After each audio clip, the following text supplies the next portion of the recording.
ప్రజా ఆరోగ్యంపై ప్రభుత్వం ప్రత్యేక శ్రద్ధ తీసుకుంటుందని ఎమ్మెల్యే గండ్ర సత్యనారాయణరావు అన్నారు. ప్రభుత్వ ఆసుపత్రులను పటిష్టం చేస్తున్నట్లు తెలిపారు.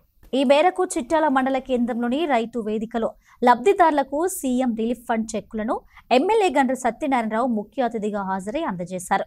ముఖ్యమంత్రి నిధుల నుండి సీఎం రిలీఫ్ ఫండ్ అందిస్తున్న ఏకైక ప్రభుత్వం కాంగ్రెస్ ప్రభుత్వం అన్నారు. ఆరోగ్యశ్రీలో కవర్ కాని వ్యాధులకు ప్రైవేటు ఆసుపత్రిలో చికిత్స తీసుకుంటే సీఎం రిలీఫ్ ఫండ్ అండగా నిలుస్తుందని, అదేవిధంగా డబ్బులు పెట్టుకోలేని స్థితిలో ఉన్న వారికి ఎల్ఓసి కూడా ఇస్తున్నట్లు తెలిపారు.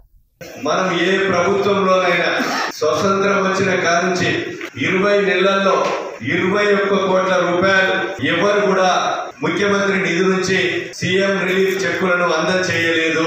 2 నెలల్లో అయితే 15 రోజులకు ఒకసారి కూడా మనం అందజేస్తాం.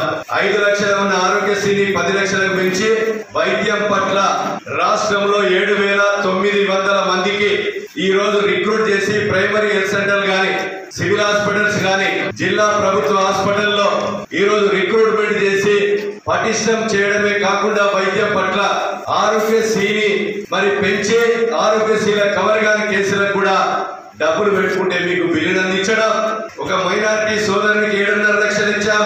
అదే విధంగా 10,000 నుంచి మీరు 20 లక్షలైనా పర్వాలేదు, ఆరోగ్యశ్రీల కవర్ కాకపోతే డబ్బులు పెట్టుకోలేని పరిస్థితి ఉంటే నియోజకవర్గ ప్రజలు, కార్యకర్తలు మీడియా ద్వారా గమనించండి.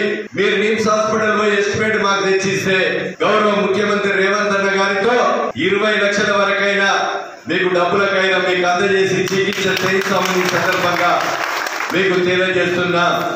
125 రకాల రక్తమూత్ర పరీక్షలతో సహా అన్ని పరీక్షలు చేసేటువంటి ఎక్విప్మెంట్ మిషన్ కూడా తీసుకొచ్చాం. సింగరేణి హాస్పిటల్లో కూడా 10 లక్షల రూపాయలతో సిటీ స్కానింగ్ మిషన్ ఏర్పాటు చేశాం. ఈ రోజు 100 బెడ్ల ఉన్న హాస్పిటల్ ని 300 బెడ్లకు పెంచాం. లిఫ్ట్ పెట్టా